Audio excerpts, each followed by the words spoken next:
sini dulu hutan lebat, Mm-mm. gitu, hutan lebat. Di sini juga dekat Gunung Lawu, beristirahat di sini. Kemudian karena peristirahatan terlalu lama di sini, sampai sekarang nama itu disebut nama Terung karena di sini dulu pernah pasukan Terung dan Adipati Terung pernah di sini. Ya ini areal ini. Makam Adipati Terung itu di Ya, mana Pak Tok? ya jadi di sini ditandai dengan seperti makam, Mm-mm. tapi aslinya itu adalah pelabuhan. Mm-mm. Ya, nanti kita jalan ke sana, setelah itu Sebelah belok kiri ya. Kita ke sana, kita lanjut ya ceritanya. Ya.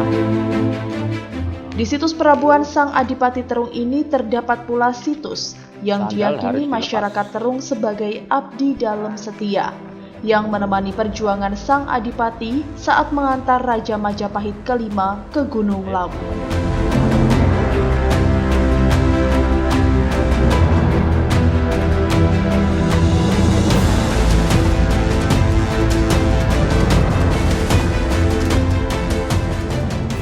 Nah ini situsnya dari Adipati Terung ya Pak Tok. Ya. Nah, mungkin Pak Toto bisa langsung menjelaskan kepada pemirsa secara detail tentang situs Terung ini. Mungkin bisa sambil duduk Pak Tok kita, Ya, biar di situ santai ada- sekalian. Di sini ya. Disebutkan dalam sejarah, Adipati Terung dengan nama Raden Kusen ini adalah putra Aryo Damar, Adipati Palembang, yang menganut ajaran Tantra Bhairawa yang luar biasa dengan ajiannya. Siapapun manusia di dunia ini tidak akan mampu untuk mengalahkannya, termasuk ayah dari Sunan Kudus, yaitu Sunan Ngudung. Meninggal dalam pertempuran dahsyat di Troloyo Mojopahit. Untuk itu ia mendapat predikat Adipati Pecat Tondowuro. Nah Pak Tok, bisa diinformasikan kepada pemirsa yang ada di rumah sejarah yang secara spesifik terkait dari situs Terung ini seperti apa? Ya, disinilah kemudian Adipati Terung mengumpulkan dengan Nayaka Prajurit dan sebagainya yang masih memeluk agama Budi atau yang disebut Kapitai zaman itu, kemudian juga akan menyusun kekuatan di sini. Disitulah kemudian desa ini karena dulu pernah dibuat peristirahatan Adipati Terung dan para prajuritnya sebelum ke Gunung Lawu. Untuk mengenang itu kemudian nama desa ini dinamakan Desa Terung. Ya, jadi di Desa Terung itu ada dua wit. Satu Terung Kulon itu ya di sini, di daerah Magetan Kecamatan Panean, sedangkan Terung Wetan itu adalah Kadipaten. Adipati Terung kadipatennya di Kabupaten Sidoarjo. Oh, seperti itu. Ya, Kadipaten Sidoarjo. Jadi Terung Wetan ini Terung Kulon. Apakah ada kaitannya Pak Tok antara Terung Wetan sama Terung? Ya, ada kaitannya. Seperti apa Pak Tok? Jadi sebelum Adipati Terung menjabat Senopati Kerajaan Mojopahit untuk melawan Demak, kan menjabat dulu sebagai Adipati di Kabupaten Sidoarjo. Iya. Namanya Adipati Terung atau Adipati Pecat Tondowurung.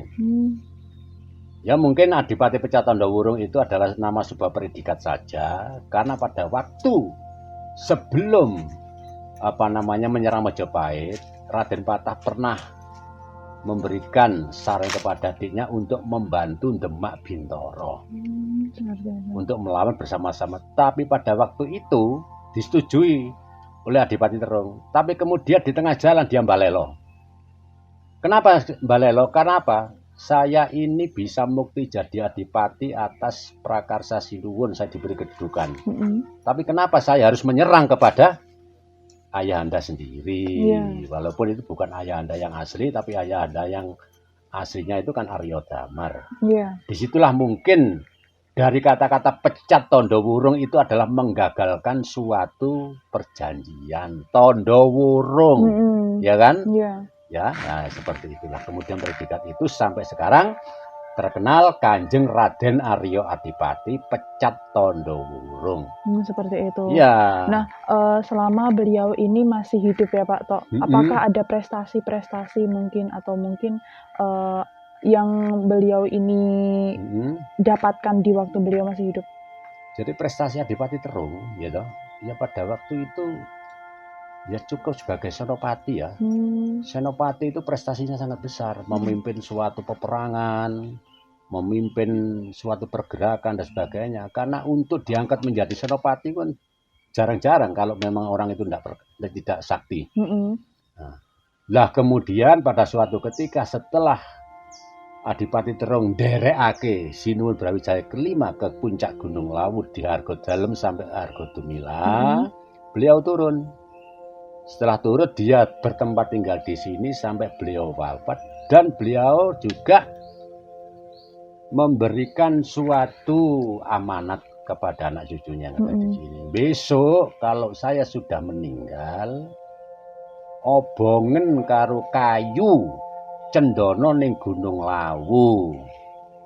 Jadi kalau lontar-lontar yang saya baca di Keraton Surakarta itu seperti itu bunyinya. Kenapa? Adipati Terung pada waktu itu tidak merasuk agama Islam, masih eksis kepada Kapitayan Mojopahit. Dan oleh karena itu menurut cerita yang konon itu Adipati Terung itu ada 3 perabuan. Satu di Terung sini diwujudkan dalam bentuk makam. Kedua ada di Gunung Lawu, ya toh? Bersama-sama prajurit Mojopahit yang pernah perang ada di namanya Gupak Menjangan dan Gupak Peperangan. Di situ ada di Gunung Lawu.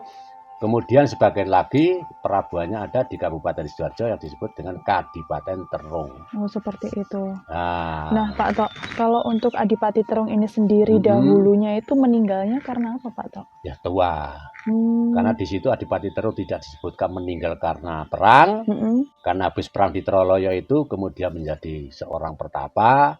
Di sini itu sampai meninggal dan kemudian minta dibakar dengan kayu cendana yang ada di Gunung Lawu. Tapi karena ini perabuannya itu diwujudkan dalam bentuk makam sama saja. Seperti itu. Makam artinya makam ya kembali kepada tanah, abu juga tanah. Kalau yang kedua itu katanya Mbak Sarni itu adalah pendereknya Adipati Terung yang setia. Kemudian juga dimakamkan di sini juga. Ya di sini itu. Seperti itu. Nah, Pak Tok, kaitannya dengan nama dari Adipati Terung ini, apakah juga ada kaitannya dengan Desa Terung ini sendiri? Iya, karena Adipati Terung itu sampai meninggal di sini dan diperabukan di sini dengan kayu cendol dari Gunung Lawu. Untuk mengingat itu semua, kemudian masyarakat menamakan Desa Terung, karena di sini dulu pernah menjadi tempat ngeramannya Adipati Terung, kemudian sampai sekarang terkenal dengan Desa Terung. Oh, seperti itu. Ya, Desa Terung. Jadi nanti selebihnya bisa nanti membahas Mbak Sarni sebagai seorang juru kunci yang sudah mengerti tentang ini, nanti bisa bercerita untuk menyambung cerita dari cerita sejarah ke cerita legenda yang ada di Desa Terung. Ya, dipercaya masyarakat. Nanti Mbak Sarni nanti bisa lebih jelas lagi. Baik.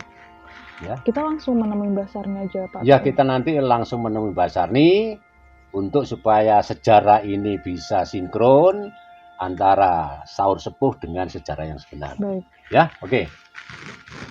Nah, pemirsa, setelah ini nanti kita akan menemui juru kunci yang akan menjelaskan secara detail tentang sejarah dari makam atau situs dari Adipati Terung ini. Baik, Pak. Nanti kita langsung ke Mbak Sarni ya. Dan nanti kita lebih jelas. Ya, mari, ayo kita ke sana. Adipati Terung dalam catatan sejarah babat Tanah Jawa adalah seorang adipati di Kabupaten Sidoarjo di abad ke-15 yang terletak di Kecamatan Krian atau sebelah barat kota Sidoarjo dan letak utamanya ada di sebelah selatan Sungai Mas, Surabaya. Nama kadipaten pertama di Sidoarjo ini tercatat sebagai Kadipaten Terung Wetan yang sekarang menjadi sebuah desa bernama Terung Wetan, Kecamatan Krian, Kabupaten Sidoarjo. Ya, nanti kita cari, mungkin kalau jam sekian itu biasanya bersih-bersih. Di dalam kisah tutur yang masih melekat di masyarakat desa Terung ini, konon sang adipati jika kelak di kemudian hari beliau meninggal, beliau berharap untuk diperabukan di Desa Terung, lereng Gunung Lawu. Dan siapapun yang mencoba mengusik atau memiliki niat jahat kepadanya akan terkena tulah sepanjang zaman.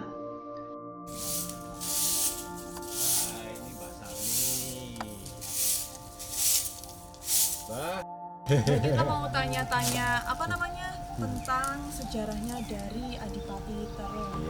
Belum ada Magetan ya? Iya. Masih Desa Terung. Desa Terung, Bang. Itu ada sakral, yaitu barang terung disabda menjadi tidak bisa keluar Tapi barang manapun bisa masuk di desa Terung.